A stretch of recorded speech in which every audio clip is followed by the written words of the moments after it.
আসসালামু আলাইকুম, সবাই কেমন আছেন? আশা করি সবাই ভালো আছেন। আপনারা দেখতে পাচ্ছেন এইখানে এই একটা এই একটা এটা দুইটা, এইখানে দুইটা ট্যাঙ্কি রয়েছে বিশাল বড় বড়। এই ট্যাঙ্কিগুলোর মধ্যে রয়েছে, একটাতে রয়েছে লবণাক্ত পানি আর একটাতে খাওয়ার পানি। এটাতে গাড়িতে করে খাবার পানি নিয়ে আসে, এখানে দেওয়া হয়। আবার এখানে পানি মাটি থেকে ওখান থেকে মোটর মাধ্যমে পাইপে করে আবার এখানে আনা হয়। এখান থেকে আবার সব জায়গায় পানি দেওয়া হয় আর কি। এখানে কিন্তু লবণাক্ত পানির মধ্যে মিশ্রিত পানিগুলো কিন্তু দেওয়া হয় এখানে। যে এটা হলো খাবারের পানির ট্যাঙ্কি, আর এটা হলো যে গাছে দেওয়ার যে মাজরা, যেটাকে সৌদি আরব বলা হয় মাজরার পানি ব্যবহার করার জন্য। এটা হলো বিশাল বড়, এগুলো কিন্তু বিশাল বড় আর বিশাল গর্ত। আর আপনাদেরকে দেখাচ্ছি চারপাশটা। এই যে এটা হলো রাত্রেবেলা যখন হয় তখন কিন্তু এখানে লাইট জ্বলে এবং পানিগুলো কিন্তু উপর দিকে বারবার উঠতে থাকে, খুব সুন্দর লাগে, মনোরম পরিবেশ। এই যে লাইটগুলো দেখতে পাচ্ছেন এখানে কিন্তু রাত্রেবেলা লাইটগুলো কিন্তু খুব অনেক আলো দেয়, অনেক অনেক আলো দেয়।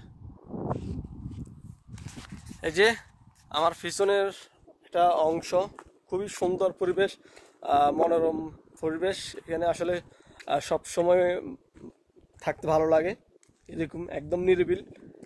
মানে সব জায়গা কিন্তু এরকম ভালো লাগে না, নিরিবিলটা আসলে অনেক মানুষের পছন্দ।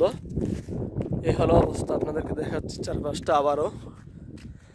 কদিন পর কিন্তু এখানে গাছ দিয়ে ফেলবে, এখানে কিন্তু এখন বালু দিয়ে একদম সমান করে দেওয়া হয়েছে। এই যে এই জায়গাটা কিন্তু বালু দিয়ে ব্লক করে দেওয়া হয়েছে এখানে।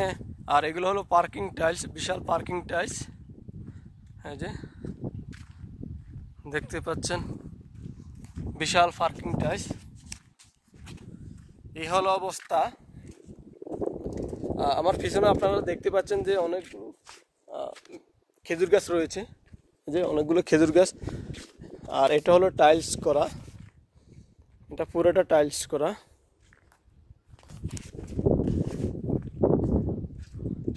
এই হলো অবস্থা। আপনারা সৌদি আরবে কে কোন জায়গা থেকে কি কাজ করছেন অবশ্যই কমেন্টস বক্সে জানাবেন। কি কোন জায়গা রয়েছেন সেটাও জানাবেন। আর কোনো ধরনের কাজ যদি থাকে বা অনেক মানুষ বেকার আছে, অবশ্যই আপনারা যারা কাজ নেই তাদের সাথে অবশ্যই তাদের যোগাযোগ করে তাদেরকে একটা কাজ দেওয়ার চেষ্টা করবেন। সৌদি আরবে কিন্তু অনেক মানুষের কাজ কাম মোটামুটি নেই বলতে চলে, অনেক মানুষের আসলে না খেয়ে দিন পার করতেছে। কিন্তু আসলে সবাই মনে করে যে বিদেশ করতেছে, কিন্তু আসলে বিদেশটা খুবই কষ্টের। আপনারা যারা বিদেশ আসবেন বুঝে শুনে আসবেন।